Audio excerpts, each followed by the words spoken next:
Le Deutéronome, chapitre 3. Nous nous tournâmes et nous montâmes par le chemin de Basan. Og, roi de Basan, sortit à notre rencontre avec tout son peuple pour nous combattre à Édréi.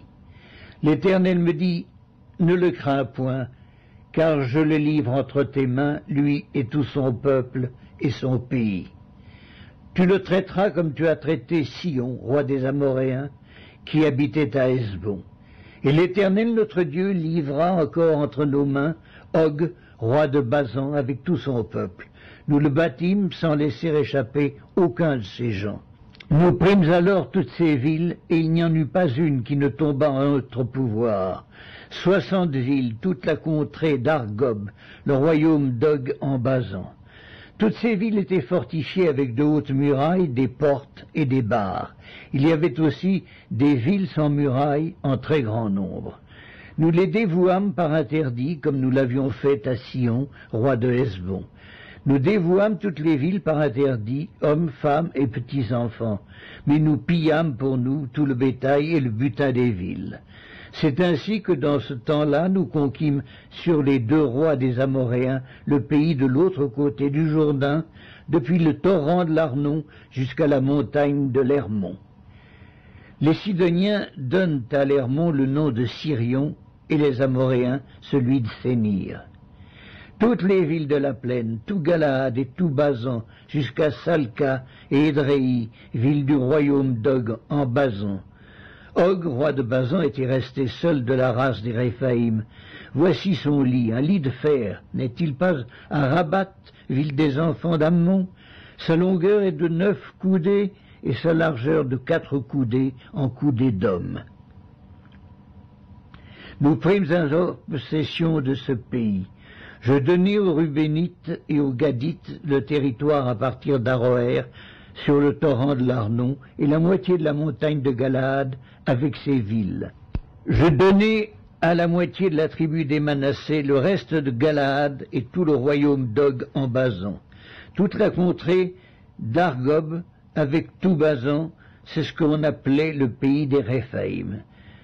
Jaïr, fils de Manassé, prit toute la contrée d'Argob jusqu'à la frontière des Guéshuriens et des Maacathiens, et il donna son nom au bourg de Basan, appelés encore aujourd'hui bourg de Jaïr. Je donnai Galaad à Makir. Aux Rubénites et aux Gadites, je donnai une partie de Galaad jusqu'au torrent de l'Arnon, dont le milieu sert de limite, et jusqu'au torrent de Jabok, frontière des enfants d'Ammon.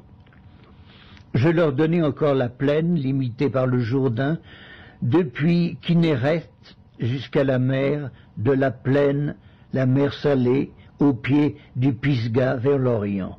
En ce temps-là, je vous donnai cet ordre. L'Éternel, votre Dieu, vous livre ce pays pour que vous le possédiez. Vous tous, soldats, vous marcherez en armes devant les enfants d'Israël.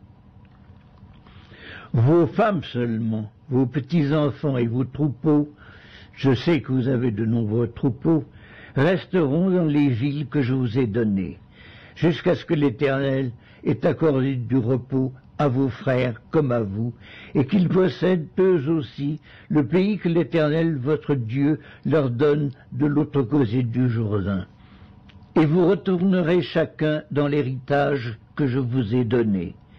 En ce temps-là, je donnai des ordres à Josué, et je dis, tes yeux ont vu tout ce que l'Éternel, votre Dieu, a fait à ces 2 rois. Ainsi fera l'Éternel à tous les royaumes contre lesquels tu vas marcher. Ne les craignez point, car l'Éternel, votre Dieu, combattra lui-même pour vous. En ce temps-là, j'implorai la miséricorde de l'Éternel en disant, Seigneur éternel, tu as commencé à montrer à ton serviteur ta grandeur et ta main puissante. Car quel Dieu y a-t-il au ciel et sur la terre qui puisse imiter tes œuvres et tes hauts faits? Laisse-moi passer, je te prie. Laisse-moi voir ce bon pays de l'autre côté du Jourdain, ces belles montagnes et le Liban. Mais l'Éternel s'irrita contre moi à cause de vous, et il ne m'écouta point. L'Éternel me dit, c'est assez, ne me parle plus de cette affaire. Monte au sommet du Pisga, porte tes regards à l'Occident, au nord, au midi et à l'Orient, et contemple de tes yeux, car tu ne passeras pas ce Jourdain. Donne des ordres à Josué, fortifie-le et affermis-le, car c'est lui qui marchera devant ce peuple et qui le mettra en possession du pays que tu verras. Nous demeurâmes dans la vallée vis-à-vis de Beth-Péor.